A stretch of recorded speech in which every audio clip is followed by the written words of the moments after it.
I hope I am live. I would just need a favor from one of the participants.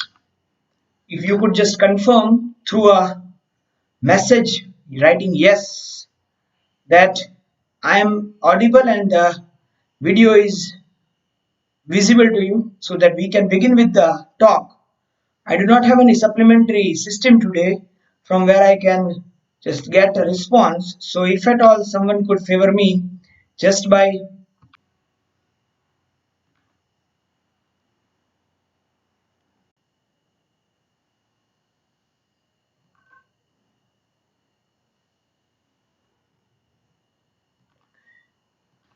okay, probably we are live. Uh, just someone if can confirm once more, please. Due to this rainy season, there are network issues even in the daily uploads. If someone can confirm whether I am live or not in the message, I will just begin with the talk.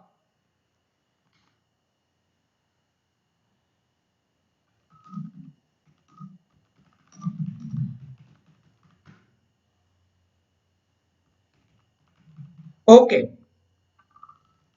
yes.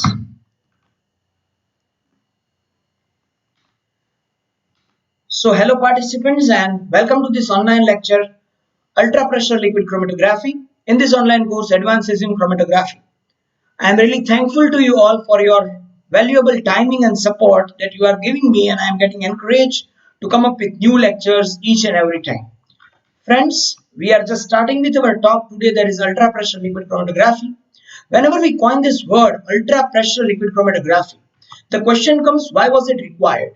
If you look into it, we were in requirement of a better resolution even when we had HPLC, and even we wanted a very high speed for the analysis, even better than HPLC. So UPLC was the solution for it. People even today call it as ultra high pressure liquid chromatography. There are three major benefits of it. One of which is shorter column length, second one is the lesser particle size, and third one is the higher liquid flow velocity. So friends, these are the three important aspects which make really ultra to the ultra pressure liquid chromatography, or even people are very profoundly saying it as ultra high pressure liquid chromatography. So remember these three terms: shorter column length, lesser particle size, and higher liquid flow velocities. What are the other major advantages that are associated with ultra pressure liquid chromatography? Number one is the better resolution compared to HPLC. It gives us better resolution, even more better than HPLC. Speed and highly sensitive results, non-destructive technique, and recovery of target compound is possible. This is one of the major factors, that recovery of target compound is possible. Sometimes if we could recover our target compound or the compound of our choice, we can take it further for other research purpose. Please, as since last 2 days you are involved with preparative method, do not consider this as prep UPLC. It is simple analytical chromatography, ultra pressure liquid chromatography with a facility to get the recovery of a target compound if required. Understanding the governing factors or the principle of UPLC and HPLC or ultra HPLC. One is the kinetic theory of chromatography and second one is the DeMETER equation. In our earlier talks in the series Basics of Chromatography, we had specially discussed a little bit on DeMETER equation. But even at that time, I have very clearly mentioned that we are going to take DeMETER equation in depth in our advanced course. And today we are going to initiate with that depth. Friends, DeMETER describes the relation between the linear velocity and the plate height.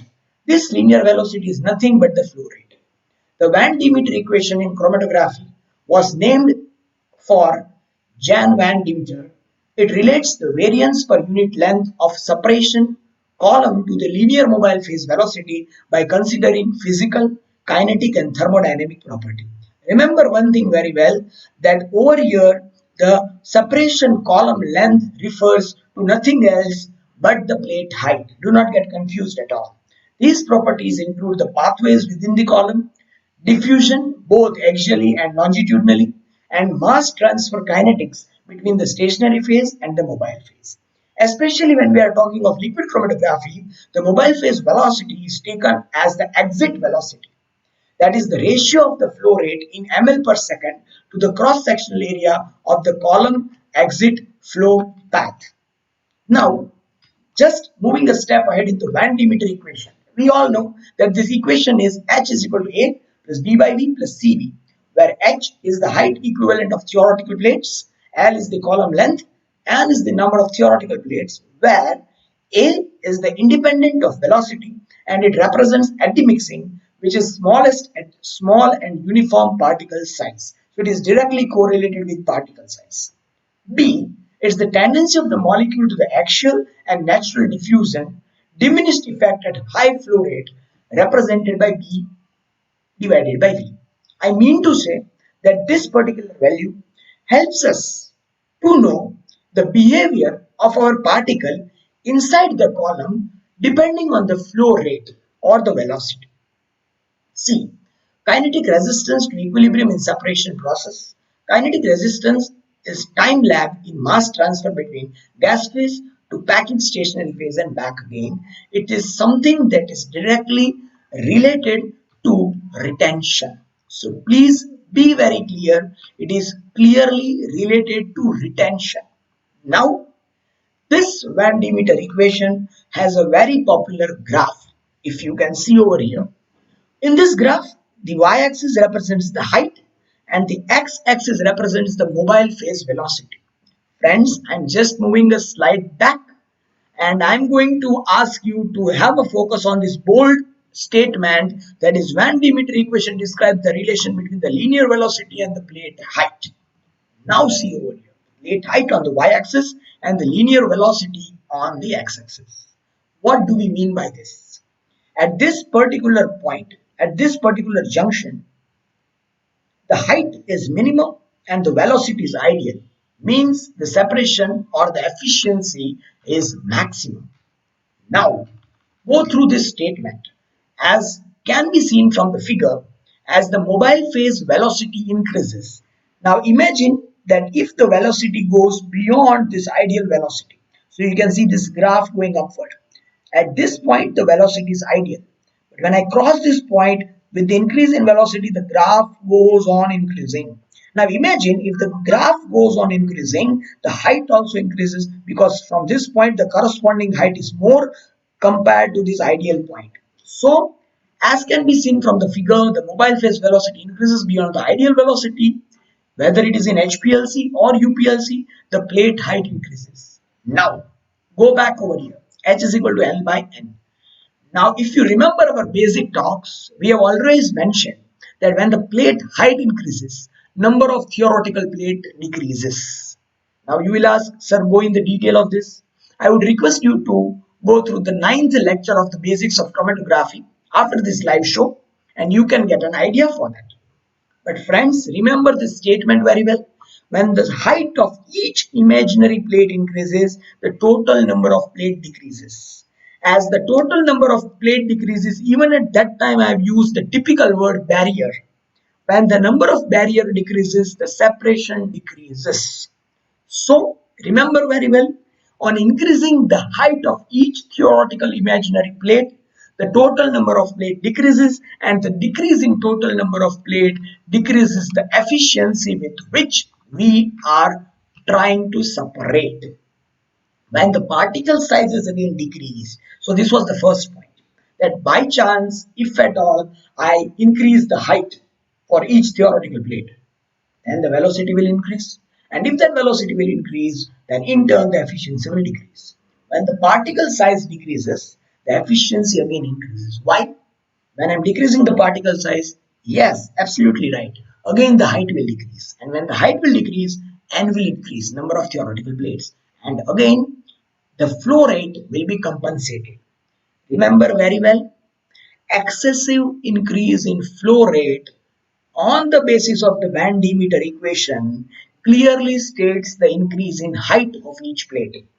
You can see over here, if I increase the flow rate, the height is correspondingly increasing, and the increase in height can disturb the efficiency and the results and even the resolution. Then how to overcome? If I want to nullify, if I want to compensate the impact of flow rate, the only way to compensate is decrease the size of the granules, decrease the size of the stationary phase. When you will be able to decrease the size of the stationary phase, definitely yes, the efficiency will be recovered again. So go to the second paragraph. When the particle size decreases, the efficiency increases and the effect of flow rate is compensated. Particle size decrement thus demands for a higher pressure which is achievable. And as the particle size are tremendously small in this technique and results are far better than HPLC, we have always coined it as ultra high pressure liquid chromatography or ultra pressure liquid chromatography. So, with the high flow rate, the decrease in analysis time can also be achieved with the best results subject to condition. Your particle size should be small. Let's move ahead. This is a very good comparison that I am going to show you and distribute among you through this live lecture. That is the comparison between UPLC or ultra high pressure liquid chromatography with HPLC. If in UPLC you mark the size of the particles in the stationary phase are even less than 2.5 micrometers, whereas the same particles in HPLC columns rise from 3 to 5 micrometers. So you can see the difference. Lesser the particle size, more is the efficient result. Higher the particle size, less are the efficient results. Similarly, the volume of injection in UPLC is 2 microliter or less, whereas that in HPLC was 5 microliter to 20 microliter. The analysis time in UPLC is less, where the analysis time is more in HPLC. The sensitivity of UPLC is more, the sensitivity of HPLC is less. So these factors very well make us clear that UPLC is really an upgraded, updated and better version of analytical chromatography than HPLC in terms of research, in terms of pharma application, in terms of industrial applications. So friends, this is why UPLC is considered more better than HPLC. Now, I have a small video for you, and in this video, I am going to make very clear with you one thing, and that is the total instrumentation of UPLC. But before going into there, this is a doodle available on Google where a comparison of UPLC or UHPLC is done with HPLC. It was very lucrative. That is the reason I am placing it here. Let us all enjoy this doodle and then move ahead with our course. HPLC is an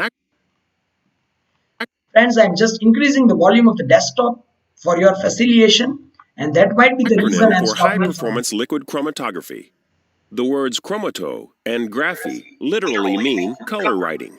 HPLC was pioneered by Christian Friedrich Schonben, 1799 to 1868, who began moving substances through filter paper, and Mikhail Smoyevich Svet, 1872 to 1919, who separated plant You pigments all know in him as the calcium father of carbonate columns. chromatography. High-performance liquid chromatography is the separation of compounds on a stationary phase column. The basic components of an HPLC system consist of 1. The mobile phase. This is the solvent that runs continuously through the system and pushes the sample through the column. The solvent is contained in a reservoir, located at a higher elevation than the pump in order to maintain a slight positive head pressure on the pump inlet. A solvent filter removes any particles that could potentially damage the system's sensitive components. This was important, so I am pausing here for a minute. It was the solvent filters. 2. An autosampler.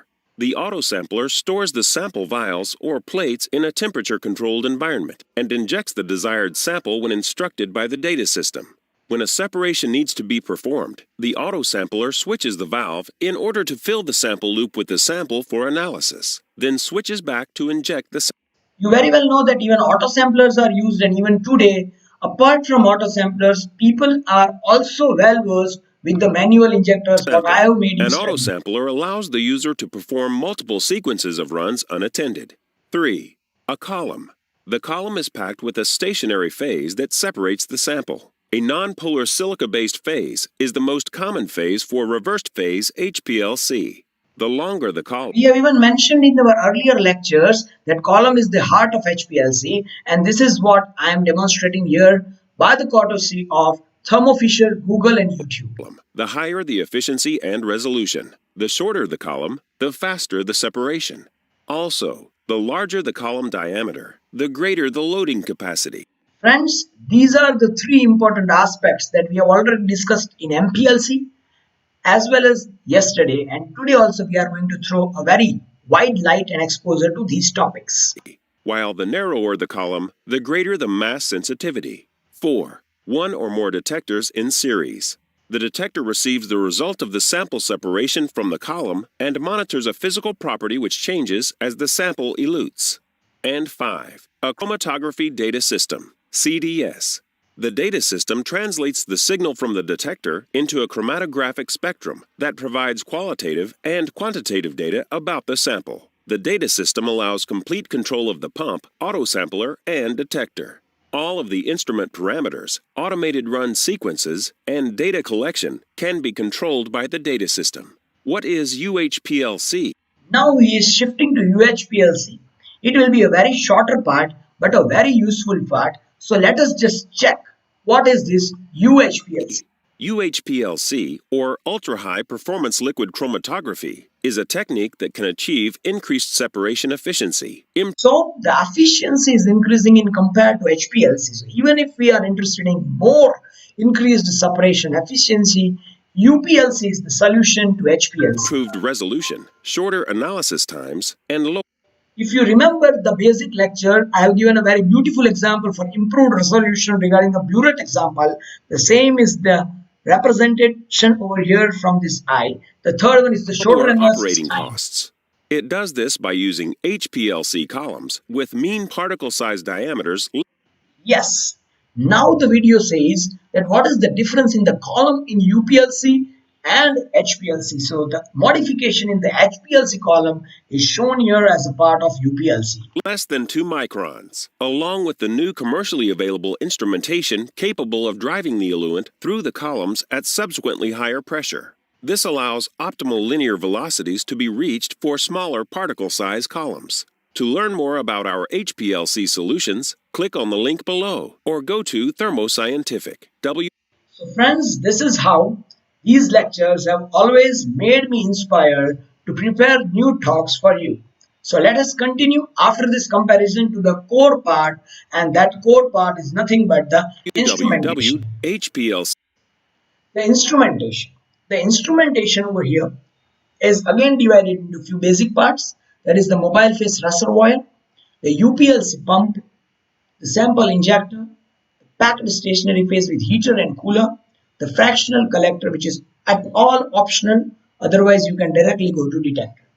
Today, to make a little bit different talk from the last rational talk that we had on prep HPLC and UPLC, I am not going to describe the total instrumentation, but I am just going to show you a very beautiful animated video where directly you will get an idea what fundamentally ultra pressure liquid chromatography is. So friends, let us start with this instrumentation video. Keep your eyes and ears open. Listen to this carefully. We feel that achieving better performance. This Vanquish is the trade name of that particular instrument. Is not the same as spending more effort. We know that every breakthrough starts with a challenge. We want that challenge to be your science, not your instrument. Our mission is to let you find better answers, more answers, and get... These are the different components that make a system UPLC. If you remember my early talks of basics in chromatography, I have very clearly mentioned that HPLC, UPLC is a system, not an instrument. These all instruments together make this UPLC system. This video is hence fascinating. Make your life as a chromatographer easier by seeing what you couldn't see before and doing what you couldn't do before. In 2010, We embraced UHPLC as the standard for all our liquid chromatography systems. Just listen, they have introduced UPLC in 2010. We are in 20. Now we offer the Thermo Scientific Vanquish UHPLC system, combining all our knowledge and passion for chromatography into one revolutionary instrument. Driving the separation is the Vanquish pump, delivering a pump pressure. This is the pump which is capable of throwing out a very high pressure, really making it ultra pressure liquid chromatography. Listen to the pressure value, he says. Pressure of 1500 bar, that's 22,000 psi, without compromising durability and robustness. It can deliver flow rates up to 5 milliliters per minute. You might have listened to a word over here, robustness. Don't worry, we are going to have a separate talk on all the parameters that are directly related to chromatography with the purpose of research that include accuracy, precision, robustness, etc. And has the availability of 2-3 solvent channels for method development flexibility. From ultra-fast to extremely shallow gradients, the Vanquish UHPLC system always provides unmatched retention time, reproducibility, and the lowest baseline noise. The Vanquish UHPLC autosampler has unsurpassed sample dosage. Friends, this is an auto sampler. Apart from all mechanisms that you have already studied in your basics of chromatography, that is the working of injector, that is the working of syringe, just listen to the quantity of samples that can be loaded at a time and you will be surprised to know this innovation. That will ensure accurate sample injections every time. The autosampler has a standard capacity for 4 sample racks, and with the Thermo Scientific Vanquish charger plate loading technology added, up to 20 sample racks can be used. 20 sample racks. Listen carefully. Use 384 well plates to increase sample capacity up to as much as 8,832 samples. 8,832 samples at a shot. Imagine, and this makes research easier in the premier research institutes and industries oriented and dedicated for cutthroat research. Samples, meeting the needs of the most demanding high-throughput laboratories. Barcode reading integrated into the system and intelligent software allow for managing all these sample racks or well plates.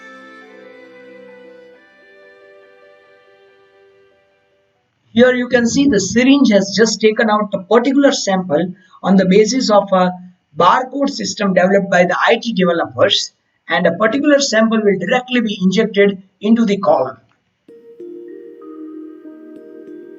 Temperature rules retention, selectivity and efficiency of your chromatography. Therefore, this is that particular loop through which just now the solvent with the sample was moving. the column compartment was designed to enable you to control your separations with more confidence. See, the separation is taking place over here. Be very precise, be very focused on what you are seeing, and really, I There are 2 enjoyed it by available heating preparing. modes. The still air mode to maximize efficiency and boost speed and resolution, and the forced air mode, which allows for seamless method transfer. Unique active preheating perfectly aligns eluent and column temperature before the separation starts. If you remember one thing, I have in a previous slide somewhere used heater and coolers. That was directly related to these 3 last statements that this chap was speaking while explaining us. Extend your workflow capabilities with multiple switching valves and track your column records with the new column ID system fully integrated into our Thermo Scientific Dionix Chromeleon Chromatography Data System software, allowing you This is the software which allows us to operate this hardware. to experience maximum control over your separations. The Vanquish system features Thermo Scientific light pipe technology flow cells. Friends, this is the detector. Now see what is happening over here. 6 centimeter optical path length and industry-leading signal-to-noise performance will If you see, when the blue color was going out, it would have detected a different lambda max, again a different lambda max for yellow, and again a different lambda max for red. Stay tuned, I have a separate video on detector today for you, on your demand, on your feedback, to give me more animated videos. Ensure excellent sensitivity, allowing you to detect, for instance, compounds in impurity profiling experiments. And the wide linear range of up to 3 absorbance units will ensure that the main compounds are still detected accurately. See, the main compound is somewhat around 99.7 and still you can see 7 different impurities have been detected. I can cocksure tell you that if you will go for an interview and if you are selected and if you work for 1 or 2 years and if you try to jump to another industry, they won't ask you that can you get me the purity, they will ask you that can you get me the impurity profile of all the impurities for a compound using UPLC, because people today are thinking out of the box. They are not focusing on purity, they are focusing on impurity profiles. Be alert. 200 Hz data collection will keep up with even the fastest UHPLC separations. The Vanquish system was designed to be an integrated system that addresses the needs of chromatographers performing state-of-the-art UHPLC. It appears as one instrument, ability required by chromatographers in a clean, elegant design.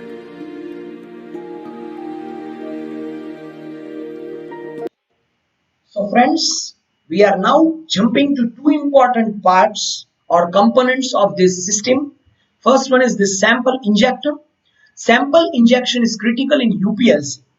The sample injectors used commonly are not capable to work at extreme pressure in UPLC. The injectors that you use in HPLC might not always work in UPLC. So what are the add-ons that you need to add in a sample injector in UPLC? The injection should be pulseless and swept volume of device also should be minimal to reduce potential band spreading. It means the graph should be peak, not a broader one. And this can be done by using a pulseless, means a constant flow injector. The volume injection should be made with a minimal carryover. Riodyne is a brand that prepares such injectors, and we know this syringe.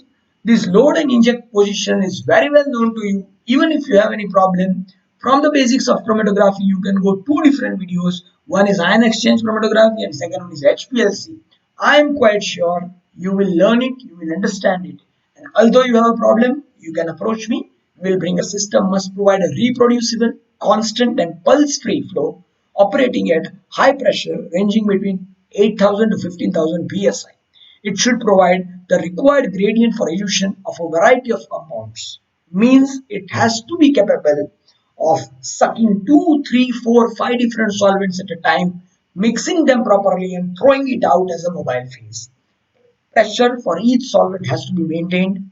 Percentage composition of each solvent used as a mobile phase has to be balanced, and this can be done by the use of a high quality solvent delivering pump, even maintaining the pressure, imagine around 15,000 psi.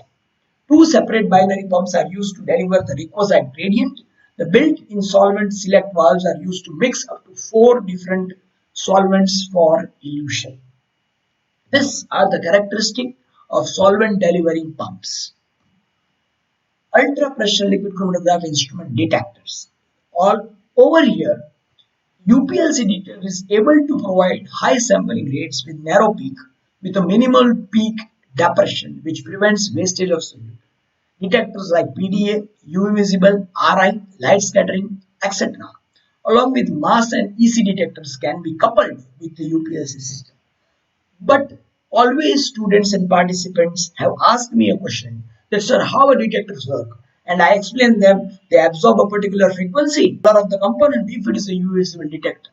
But today, fortunately, I have a video from Ardent Scientific where we all will enjoy how this detection occurs. Let us enjoy. In this animation, we see how the detector fits in with the column. See, this is a source of light. That is a complete UV source. When a substance will come out from here, it will interfere with this particular light source and it will give us a value. Over here, let us check what happens. And what occurs after the separation? The components enter a flow cell. See, There are three components entering from here. Let us focus on the red component, which is going to be detected and which is going to be represented on this graph. Which is located in the light flow path. See, it is moving towards the detector channel. See what happens. The volume of the flow has been interfered through the light. When it cuts the light, the peak starts coming up. When it will pass through this, the peak will come down. So you will get a particular answer for your first component. This is how a simple UV detector uses by interacting with the sample and the source of light of the UV range, and it will absorb the maximum available frequency corresponding to the nature of that compound. Now it is again the Woodward-Fisher rules, and we are not going for organic study, otherwise I would have gone in detail with the Woodward-Fisher rules. But if you require me to come up with Woodward-Fisher rules, I can come up, you can let me know. cell is quite small. And see, when it came out, you are getting a complete graph for this particular sample. So this is how a detector can detect a sample coming out. The typical volume would be around 10 to 15 microliters. Play this animation a few times and note how the light is attenuated or reduced as one of the components flows through the cell. We'll take a closer look at this process in the next slide. Again, this is just a repetition to make the things clear to you. And this is very fascinating for a learner, that how a peak is obtained from a sample by the interaction of light with the compounds. Ultra pressure liquid chromatography applications and limitations. The UPLC system offers several advantages over traditional HPLC systems. What are those? Higher analysis of natural and traditional medicine is possible in UPLC far better than HPLC. Identification of metabolites, bioequivalence study, quality assurance and control, toxicity profiling, accelerated degradation studies, study of dissolution and analysis of purity. Friends, there will be a separate lecture describing in depth each and every application, so do not worry at all. Although UPLC is ruling over HPLC, MPLC and LPLC, that is high pressure liquid chromatography, medium pressure liquid chromatography and low pressure liquid chromatography, it still has several limitations. It has a higher maintenance cost because it is too costly, because the gadgets that are used, the column that is used, the particle size that is filled inside makes it costly. The column life is low because the particle size is small, and the particles that are filled inside as a stationary phase are non-regenerable, and lesser lifespan of stationary phase material is observed. So this was the information on ultra pressure liquid chromatography, its applications and limitations. Thank you once again for your constant support. You can be in touch with me through any of these sources. As I am talking today on 12th of August, tomorrow will be your test on these three topics, and day after tomorrow again we will meet with the other lectures. I just want the feedback from you all before you leave. You can give the feedback on this live chat, and even you can mail or WhatsApp me. I am going to keep all these lectures on YouTube also, and even they will be available on our website if someone has missed the live lectures. But what if all the other lectures that are going to start from day after tomorrow, we keep live? We keep them live. If you are free, you can join. If not, you can see later on through the link available on DIPAM Foundation. So as of now, just let me know in this live chat, are you all ready if I make arrangements of going live in all the remaining 9 to 12 lectures of this advanced course? If yes, let me know now in the live chat. Even I will be sending a very feedback form very soon on the website, where you can send me your choice whether yes or no. If at all you are available during the live session, I'll be happy to discuss. I am waiting in this live chat now for your reply. If you tell me yes, we can meet daily evening live for 1 hour and discuss the remaining lectures.